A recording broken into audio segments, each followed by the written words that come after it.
अस्सलाम वालेकुम and welcome back to my YouTube channel. तो कैसे हैं आप सब लोग? आई होप कि आप सब खैरियत से होंगे।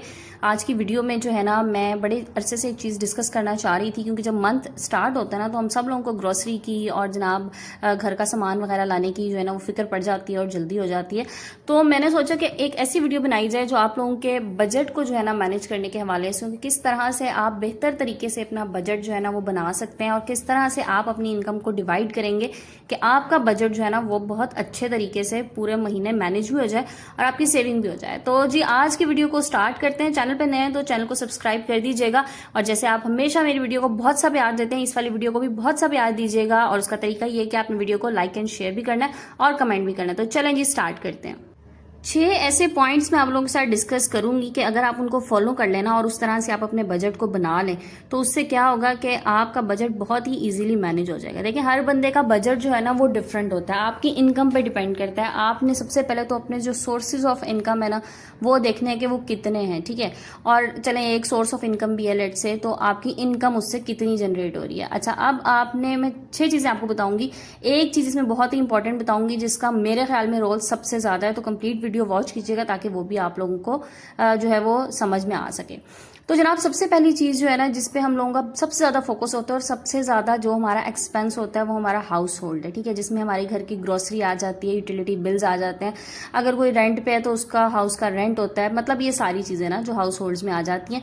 तो आपका तकरीबन 50 to 55% बजट जो है ना वो हाउस होल्ड में चला जाता है। तो ग्रोसरी आपने जब भी करनी है ना, इसमें आपने हमेशा घर से जाते हुए ना, या अगर आप हस्बैंड से मंगा रही हैं, किसी से भी आप मंगा रही हैं, तो आपने सबसे पहले ना एक लिस्ट बनानी है। आपने अपने किचन में जाना है और आपने देखना है कौन कौन सी चीजें खत्म है, और आपको ये आइडिया होना चाहिए कि एक महीने में मेरी कितनी चीज जो है ना वो इस्तेमाल हो रही है, ठीक है। एक्सेस नहीं आपने लेना, क्योंकि बाज़ हम बहुत ज्यादा चीज लेके रख लेते हैं। अब उससे क्या होता है कि चीज जो है ना वो खराब होने का खदशा भी होता है, और एक्सेस लाके आप रख देते हैं। मतलब पूरे महीने में आपको जितनी चाहिए होगी ना उतनी मंगा लें।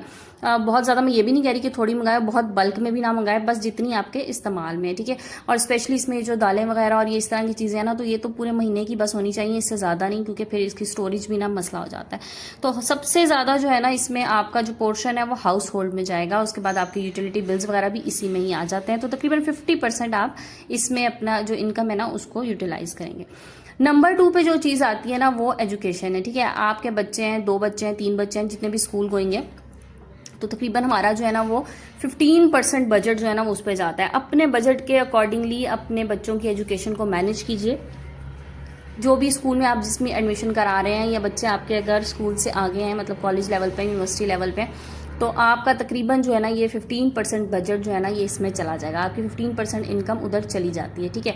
आपकी कैपेसिटी पे डिपेंड करता है, आप इससे ज़्यादा भी कर सकते हैं तो बेशक कर लीजिए, लेकिन एटलीस्ट 15% जो है ना वो आपका बच्चों के एजुकेशन पे जाएगा। अच्छा, बच्चों के एजुकेशन के अलावा भी खुद भी अगर आप कोई कोर्सेज करना चाह रहे हैं, कोई ऑनलाइन कोर्सेज हैं, देखें अपने आप को भी आपने हर वक्त जो है ना वो एजुकेट करते रहना है, किसी ना किसी तरीके से ना, खुद को जंग नहीं लगाना। तो आप लोग अगर इस तरह खुद से भी कुछ कोर्सेज वगैरह ले रहे हैं, कुछ भी इस तरह का है, तो उसकी भी आपके जो एक्सपेंस है वो इसी में आ जाएंगे, इसी पॉइंट में।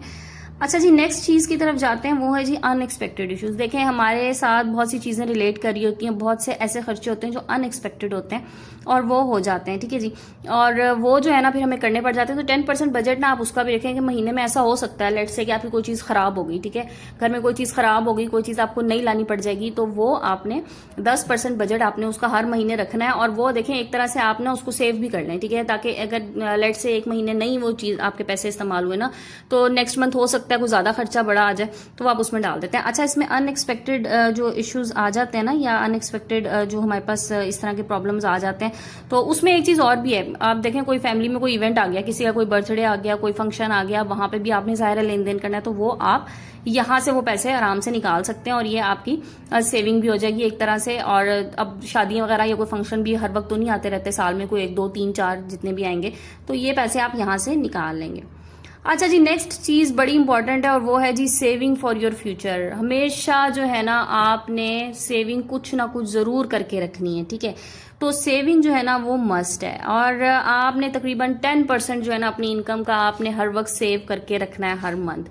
और always save for the rainy day, क्योंकि कोई पता नहीं होता किस टाइम जो है ना आपको जरूरत पड़ जाए। और सेविंग को ना आपने हमेशा रख के और भूल जाना है, ये नहीं करना कि मैंने इस महीने अगर लेट से मैंने 20,000 सेव कर लिए, मैंने 30,000 10,000 जितने भी हैं मैंने सेव कर लिया, मैं अगले महीने सोचूं यार अब मैं उसमें से पैसे निकाल लूं, मैं कोई जो है ना एक्स्ट्रा खर्चा कर लूं। नहीं, उसको आपने रख के भूल जाना है। ठीक है, मतलब आपने एक स्पेसिफिक अकाउंट आप अपना सेविंग्स के लिए बना लें और आपने जो है ना उसमें पैसे डालने। अब आपको कोई बहुत ही अशद जरूरत जब पड़ती है ना, आप तब उसको निकालें, अदरवाइज आप उन पैसों को सेव रखें फ्यूचर के लिए। किसी भी वक्त आपको बहुत ज्यादा जरूरत पड़ सकती है तो तब आप वो पैसे निकालेंगे, अदरवाइज आप उनको नहीं छेड़ेंगे। ठीक है, वरना इस तरह से सेविंग नहीं हो पाएगी। अच्छा जी, नेक्स्ट पॉइंट जो आता है ना, इसमें है जी आपकी एंटरटेनमेंट और एंजॉयमेंट। उसके लिए भी आपने 10% जो है ना वो अपनी इनकम का आप एक तरफ रखना है। अच्छा, अब जो है ना बाज लोग क्या करते हैं कि पूरे साल सेव करते रहते हैं और जनाब वेकेशंस आती हैं तो वो वेकेशंस में जो है ना उस सेविंग को अपनी यूटिलाइज करते हैं। आप कहीं पे भी जाना चाह रहे हैं या लेट से आप पाकिस्तान टूर पे जा रहे हैं, कुछ लोग फॉरेन टूर्स पे जा रहे हैं, तो जो भी है तो आपने उसके लिए जो है ना ये आप हर मंथ आप सेव करके रखेंगे। तो 10% भी अगर आप अपनी इनकम का हर मंथ इसके लिए निकाल लेना तो आपके पास अच्छी खासी रीजनेबल अमाउंट जो है ना वो बन जाती है। और ज़रूरी नहीं है आप उसको साल के बाद यूटिलाइज करें। बाज़ लोग जो है ना उसको अपने एक महीने में भी जो है यूटिलाइज कर सकते हैं। बच्चों को कहीं लेके चले गए आउटिंग वगैरह पे, आपने बाहर कहीं लंच कहीं डिनर कर लिया तो वो पैसे आपने इस मद में रखने हैं। तो ये आपकी एंटरटेनमेंट और आपकी इंजॉयमेंट्स में आ जाते हैं। देखें, अपने आप को जो है ना मेंटली रिलैक्स रखने के लिए आपकी एंटरटेनमेंट और इंजॉयमेंट्स जो है ना वो बहुत ज़रूरी है। तो खुद को रिलैक्स रखने के लिए ये वाला पोर्शन जो है ना आपने 10% वाला रखना है। और यकीन करें इससे जो है ना आप जितने रिलैक्स होंगे ना और आपके पॉकेट पे भी बर्डन नहीं होगा। ठीक है, तो जितनी इनकम है ना उसको अगर हम सलीके से लेके चले ना तो उसके हिसाब से देखें। मैं एक दिन ना इसी तरह बात करी थी तो कि हर बंदे की बजट मैनेजमेंट ना उसकी इनकम के अकॉर्डिंग होती है। ठीक है, एक बंदा जो है आजकल के दौर में वो बेचारा 40-50 हज़ार में भी अपना घर मैनेज कर रहा है, एक बंदे का 5 से 7 लाख में भी घर मैनेज नहीं हो रहा होता। तो उसका रीज़न ये होता है कि आपकी जो इनकम की डिवीजन है ना वो आपने किस तरह से की हुई है और आप उसको किस तरह से लेके चल रहे हैं। ठीक है, अब जो गेस्ट वगैरह आते हैं तो वो आपने पोर्शन कहाँ से लेना है जनाब, कि जो आपके पास हाउस होल्ड है ना इसमें तो देखें आपकी बिलिंग और ये सारी चीज़ें आ गई। ठीक है, अब जो आपके गेस्ट आ जाते हैं ना, और बाज़ दफ़ा ये होता है बाज़ लोगों के घर बहुत ज़्यादा मेहमानदारी हो रही होती है। ठीक है, तो वो आपने जो है ना जो आपके अनएक्सपेक्टेड आपने एक बजट रखा हुआ है ना कि आपको नहीं पता ना एक महीने में आपके कितने मेहमान आ जाए और आपकी कितनी मेहमानदारी हो, तो वो आपने वहां से बजट लेना है। तो वो आपने लाजमी एक तरफ ये वाली चीजें करके रखनी है। और बाकी आपने किसी भी जो मैंने आपको 6 पॉइंट्स में आपको बता रही हूँ ना, 5 मैंने आपको बता दी, एक रह गया मैं आपको बताती हूँ। तो ये जो 5 चीजें मैंने आपको बताई है ना, आपने किसी का बजट ना एक दूसरे के अंदर मिक्सअप नहीं करना। जिस चीज का आपने जितना पोर्शन रखा हुआ है ना आप उसमें से ही पैसे लेंगे। और आप दूसरे के साथ ये नहीं करेंगे कि चलो जी इस महीने मैं जो ना लेट से कि एक जगह से मैंने 20,000 खर्च कर लिए, अब अगले महीने में क्या करूंगा कि 10,000 इसकी तरफ डाल दूंगा तो 10 मैं उधर से निकालूंगा। नहीं, ये वाला काम नहीं करना, क्योंकि एक दफा अगर आपने खुद ये वाला काम ऊपर नीचे करना शुरू कर दिया ना फिर आपसे मैनेजमेंट करना जो है ना वो मुश्किल हो जाएगी।